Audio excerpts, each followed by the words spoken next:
Oh, sorry, let me get my mask. Thank you very much, Jeff. Just to follow up a bit and maybe fill in a couple of points from what Jeff said and what our colleagues in the FDA and the CDC said earlier this morning at the press conference. A couple of issues come up of the importance of calling this pause, because people say, what does a pause mean? It really allows both the FDA and the CDC to further investigate these cases to try and understand some of the mechanisms of what it is, some more details about the history of the individuals who were involved that might shed some light on looking forward, what will happen and what we will do. That's the first thing. The other thing is to make physicians out there aware of this, and there are some clinical implications of that that I believe are important. For example, if someone comes in with this really rather rare syndrome of thrombotic thrombocytopenia, where you get thromboses, and when you have thromboses, the most common way to treat that is with heparin. That would be a mistake in this situation because it could be dangerous and make the situation much worse. So there's a clinically relevant reason why you want to make this known to people.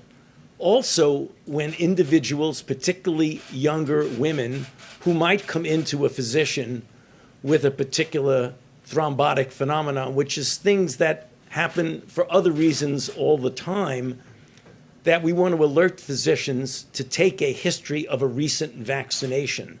That would be important. So the pause not only allows us to take a look at the cases and learn more, but it is also a signal out there to help the physicians.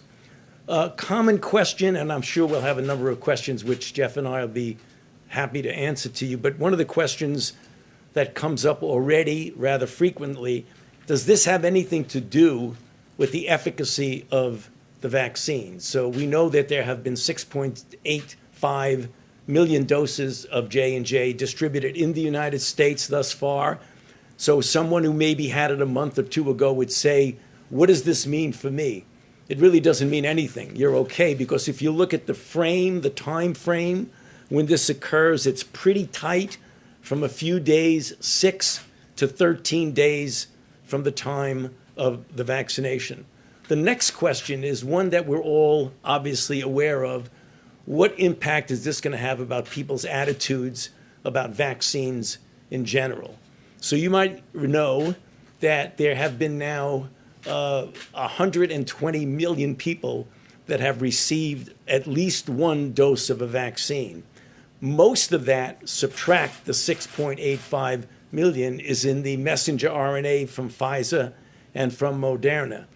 There have been no red flag signals from those. So you're talking about tens and tens and tens of millions of people who've received vaccine with no adverse effect.